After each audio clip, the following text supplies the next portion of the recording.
Hey everyone, welcome back to the channel. Today, we're diving into a story that's all about breaking free from the lies we've been told about fat loss. Picture this. A small town buzzing with fitness dreams, where everyone's chasing that perfect body but getting tangled up in myths that just won't die.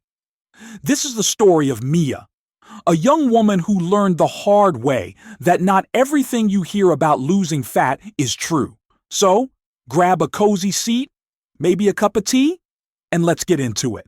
Mia was like a lot of us, scrolling through social media, bombarded with fitness influencers promising quick fixes.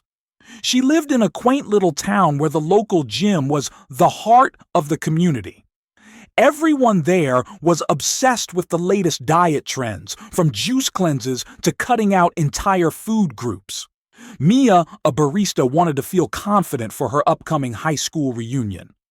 She'd always been active, but those last few pounds just wouldn't budge and the pressure was on. One sunny morning, Mia overheard a group of gym-goers at the cafe swapping tips. "Carbs are the enemy," one said, sipping a black coffee. "You gotta sweat for hours to burn fat," another chimed in. And then there was the classic. "Just take this supplement. It'll melt the fat right off." Mia's ears perked up. These sounded like golden tickets to her goal. She decided to try them all, believing these were the secrets to fat loss. Spoiler alert, they weren't. First up, Mia tackled the no-carb craze.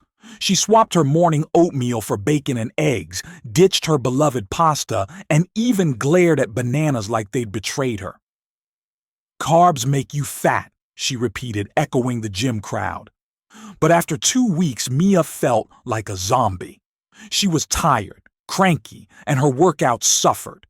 She wasn't losing fat, just her patience.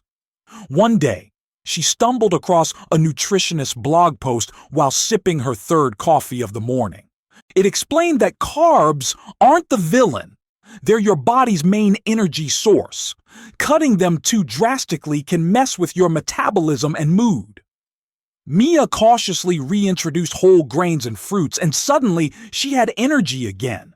Next, Mia threw herself into cardio marathons.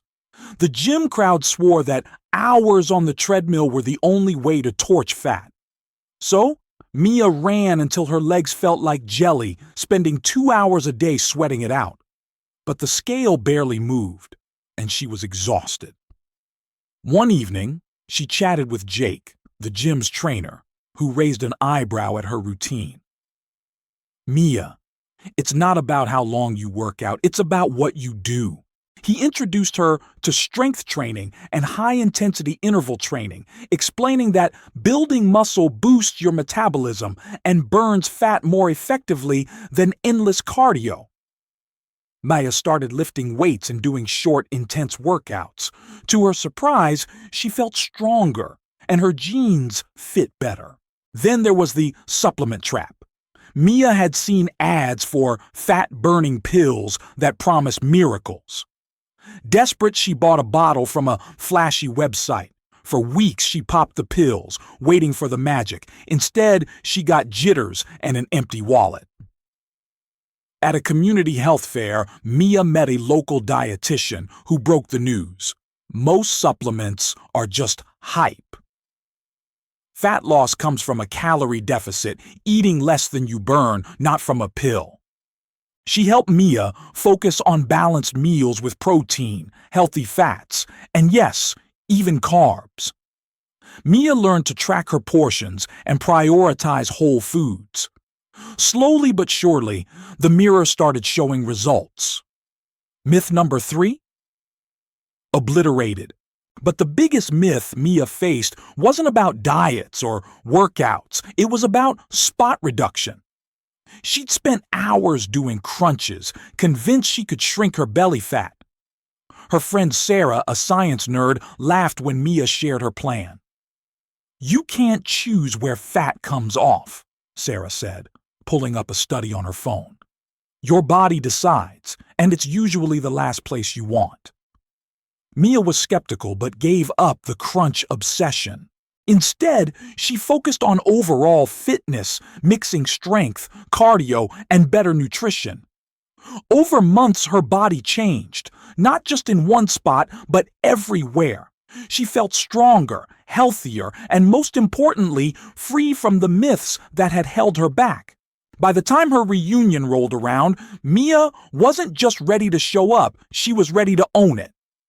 She walked into the event feeling confident, not because she'd hit some magic number on the scale, but because she'd learned to trust science over shortcuts.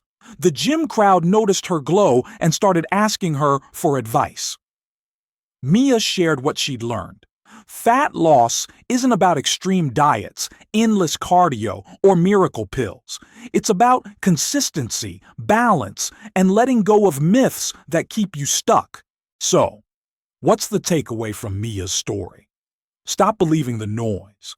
Carbs aren't your enemy. Choose whole ones and eat in moderation. You don't need to live on a treadmill. Mix strength and smart workouts for better results. Supplements. Save your money. And spot reduction? It's not a thing. Fat loss is a journey, not a race. Focus on sustainable habits and your body will thank you. Thanks for joining me for Mia's story. If you've been caught up in fat loss myths, drop a comment and let me know which ones you're ready to ditch.